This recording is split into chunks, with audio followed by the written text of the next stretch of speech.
So hello guys, welcome to my YouTube channel Mizoram Education Hub. Then our video 14 and yeah chun part 3 plus minus part 3 part 2 khachuka upload to chun hami asi ko in part 3 nya so part 2 akan hami kan discuss ta multiplication tivel chun equation panin kara plus lom thutta se khating to kan discuss chun minus le minus na te po kan multiply ya hemi quotient thlei kan solve chun voina nge kan solve ang tiang te kan solve don division an tin nge minus le minus om tro yan te kan solve tur tiang te kan enanga voina chuan I tlein alien complex po kan solve nga chun hemi in addition and subtraction om ze chu mix quotient to po kan solve nga voina minus le plus om na te chun minus le plus le multiply om na te po kan solve nga chun hemi atop na hi minus po ma addition po ma multiply po ma chun division po heta bodmas concept claim kan mang tuna division a po khanange ka shil cheu kha plus by plus ani chun plus ania minus by plus ani chun minus ania plus by minus ani chun minus ania chun minus by minus ani chun plus ani chin hemi ka shil cheu tro ka video 14 a han hemi hi ange heta kan manang hemi kan mangdon heta po minus le minus kan cancel heta minus le minus kan cancel heta minus le minus kan cancel nin shetiam tro so hemi 2 le 2 table 2 oma chan hemi poi 2 table 2 oma hemi poi 2 table 2 so 1 by 2 into 2 4 4 into 2 8 hemi hi answer in shetiam karing question number 11 po hi hemi minus le hemi minus hi kan cancel masang tuna hemi minus en pera nei to lo engma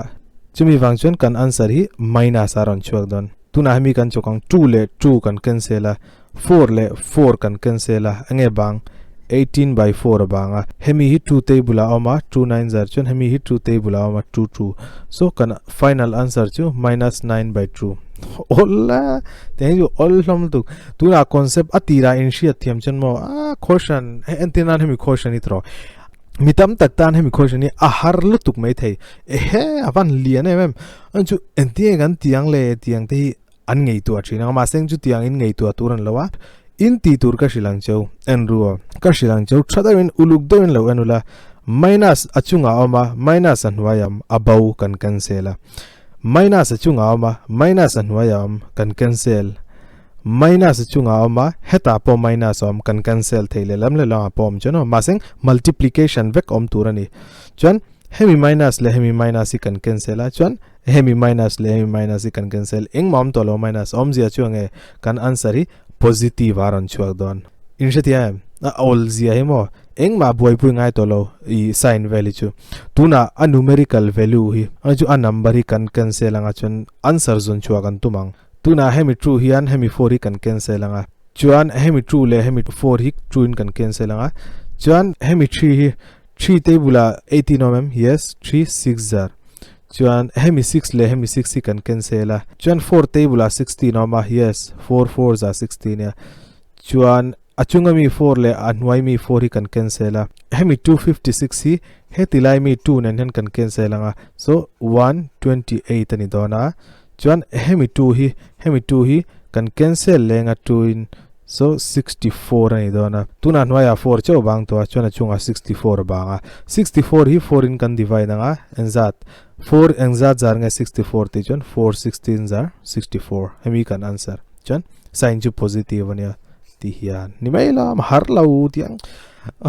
in chok zela in solve zela mo question exercise mite internet apo zongula question vel mo chuan lekhabu apo amanga solve choro in thei top in solve ro tuna trick pakhat ka silang cheu trick pon lawa rang theyang berati dan tur ka silang cheu and then I government exam a thutaila government exam pe don taila entinge kan ti tur smart doin entinge kan tiang en ruo en reng ruo chiang doin hemi 2 le hemi 2 4 ania so hemi le hemi hi 4 in kan cancel adikem adiktra chutiang bok chuan hemi 3 le hemi 6 hi kan multiply chuan 18 ania so hemi le hemi 18 ya anwaya 18 om kan cancel adikem tuna hemi 4 le hemi 4 hi 16 ania tro chuan achunga hei 16 om so 4 le 4 chuan achunga mi 16 en kan cancel ange bang hey hemi 4 le hemi 4 hi anwaya bang 4 into 4 chuan zan nge 16 chuan achunga hemi ange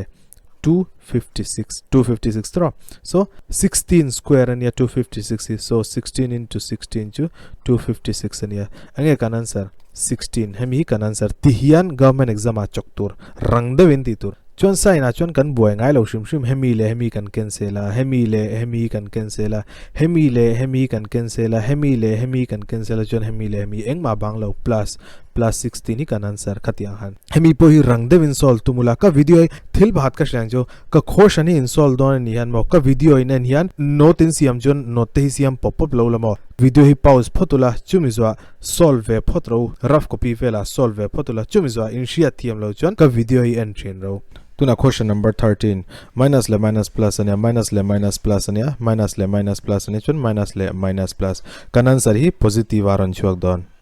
tuna 4 table are 20 mm yes 4 5s are 4 table are 32 mm yes 4 8s are 9 table are 18 mm yes 9 2s are tuna heta chunga 16 oma noya 16 oma noya 4 oma chunga 4 om so tuna chunga mi 5 le hey anwai mi 5 kan cancel te ya anwai mi true le achunga mi 8 kan cancel a true 4 za engenge bang 4 le 32 banga 4 into 32 chu enzat nge 128 hemi plus 128 hi kan answer tuna addition le subtraction multiplication sign engmaum tolo hey engmaum tolo tiang khoshana kan ti turjumo minus hi enzat nge om ashangin zia kula plus hi enzat nge om ashangin zia kro emo chin chiaro hata 1 plus 1 true chuan hemi minus 1 le hemi plus 1 you cancel day trin tur hemi minus 1 le hemi plus 1 you cancel day tur acha nge pakhata pakhat pe chu 0 nia chuan heta plus 1 chu plus 2 heta minus 1 le plus 1 0 heta minus 1 le plus 1 0 heta minus 1 le plus 1 0 so our final answer will be 4 tiang hian chon heta po hian anin kara multiply om lo plus le minus om so plus zong kha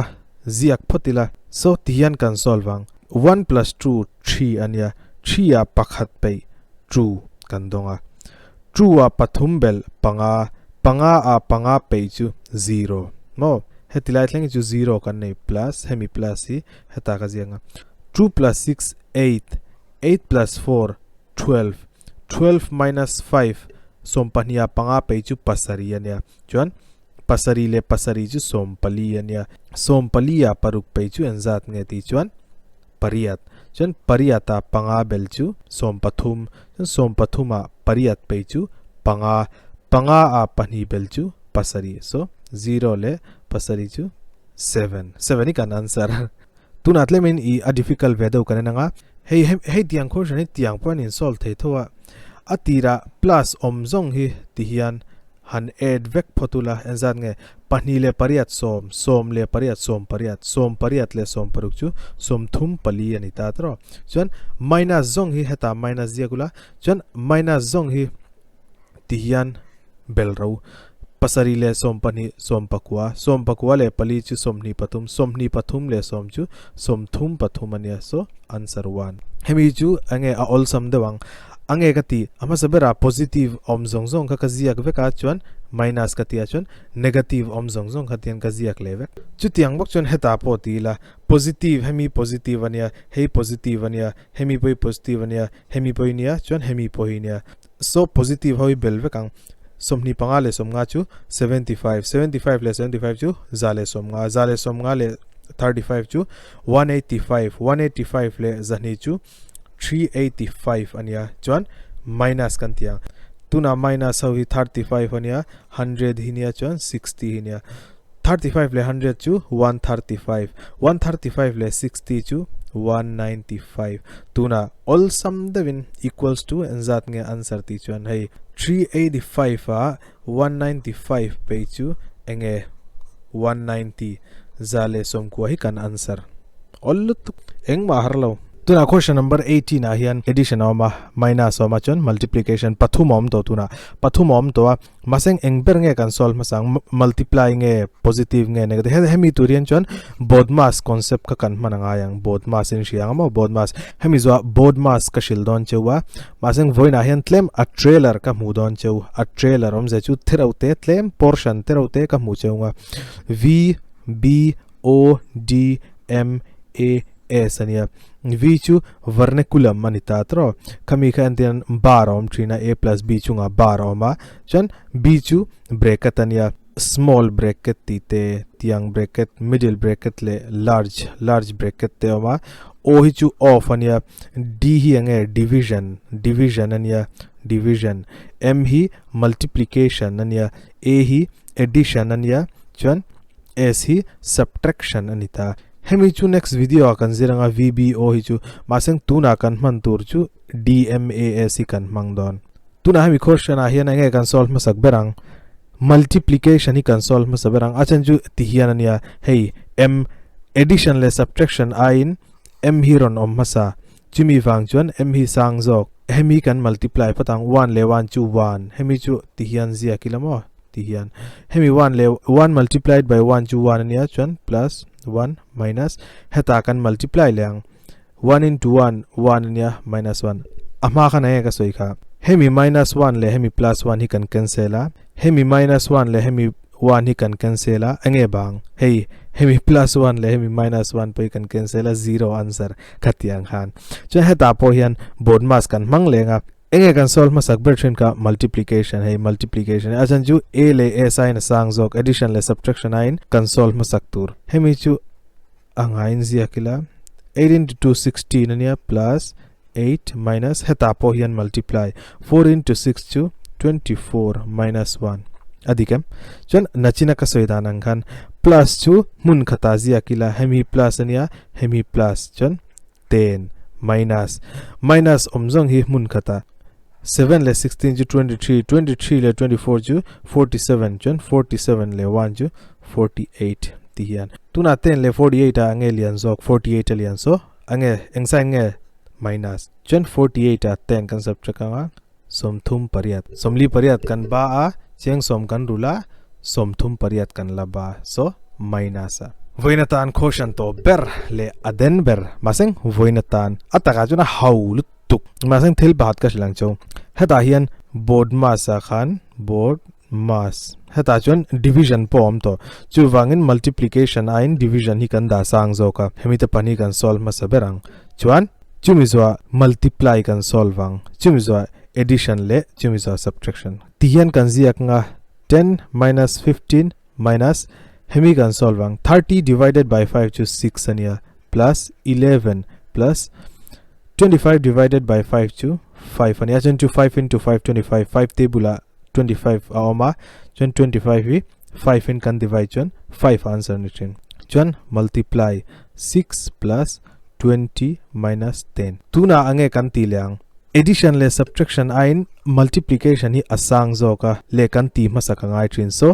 5 into 6 hi kan solve masang enzat nge 10 minus 15 minus 6 plus 11 plus 30 plus 20 minus 10 tiang hian ange ka soichin kha voi tam tak plus omzong hi ziak masaula chuan chutatrang chuan minus hi in pay mai don nya